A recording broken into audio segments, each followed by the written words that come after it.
क्या कभी सोचा है कि सूरज की रोज की यात्रा के पीछे क्या रहस्य छिपा है?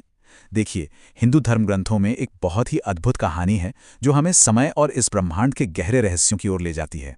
चलिए, आज इसी कहानी में उतरते हैं और सूर्य के इस दिव्य रथ की यात्रा को समझते हैं। हर महान खोजना एक सीधे सरल सवाल से ही शुरू होती है।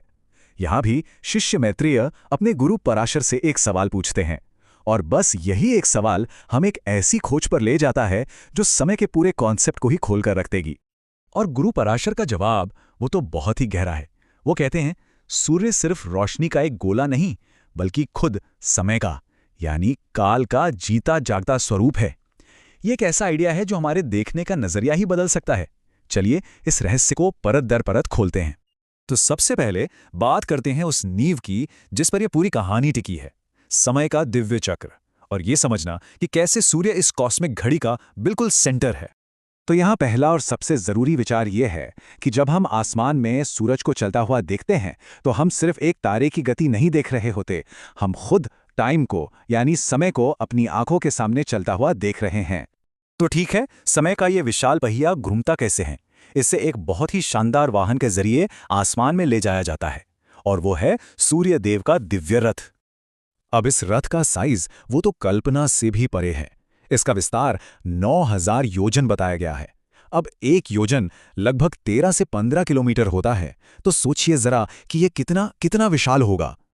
लेकिन मजे की बात यह है कि इतने बड़े इतने विशाल रथ का सिर्फ एक पहिया है, सिर्फ एक, और ये पहिया प्रतीक है काल चक्र का, मतलब समय का वो शाश्वत चक्र जो कभी नहीं रुकता और हमेशा हमेशा आगे बढ़ता रहता है। और इसी एक पहिए में है 12 आरे। ये 12 आरे हमें दिखाते हैं कि समय का ये विशाल चक्र बटा हुआ कैसे है। हर एक आरा साल के एक महीने का प्रतीक है। कितनी खूबसूरती से साल की लय को इसमें दिखाया गया है। हर महान यात्रा को शक्ति की जरूरत होती है ना, तो इस ब्रह्मांडीय रथ को खींचता कौन है?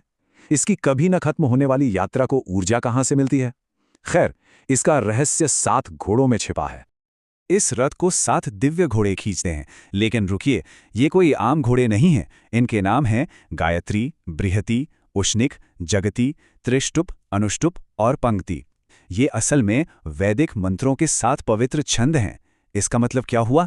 इसका गहरा मतलब ये है कि इस यूनिवर्स को चलाने वाली शक्ति कोई फिजिकल फोर्स नहीं, बल्कि ज्ञान की, प्रार्थना की और पवित्र ध्वनि की ऊर्जा है।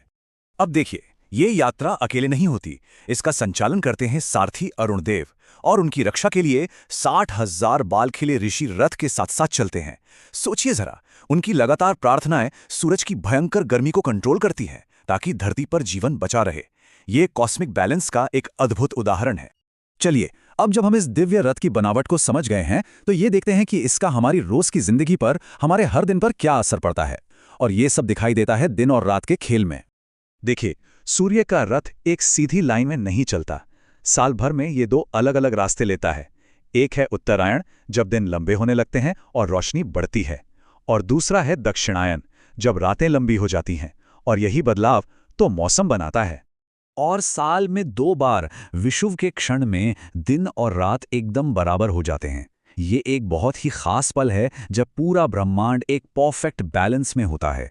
ये याद दिलाने के लिए कि प्रकृति हमेशा एक संतुलन की तलाश में रहती है।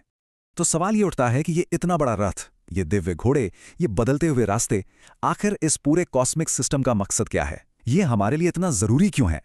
जवाब जीवन के सार में ही छिपा है।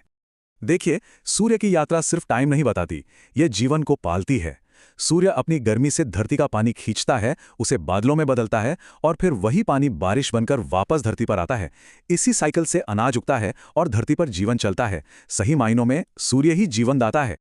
और इन सब चीजों से भी आगे बढ़कर सूर्य हमें एक बहुत गहरा आध्यात्मिक सबक भी सिखाता है। हर रोज बिना एक भी दिन चूके ये अपनी यात्रा पूरी करता है। इससे बड़ा अनुशासन और निरंतरता का पाठ और क्या हो सकता है? और आखिर में हम गुरु पराशर की उसी बात पर वापस आते हैं। जो व्यक्ति सूर्य की इस दिव्य गति को समझ लेता है, वो समय के महत्व को भी जान जाता है। शायद सूर्य की इस यात्रा को समझना असल में अपने ही जीवन की यात्रा को समझने जैसा है।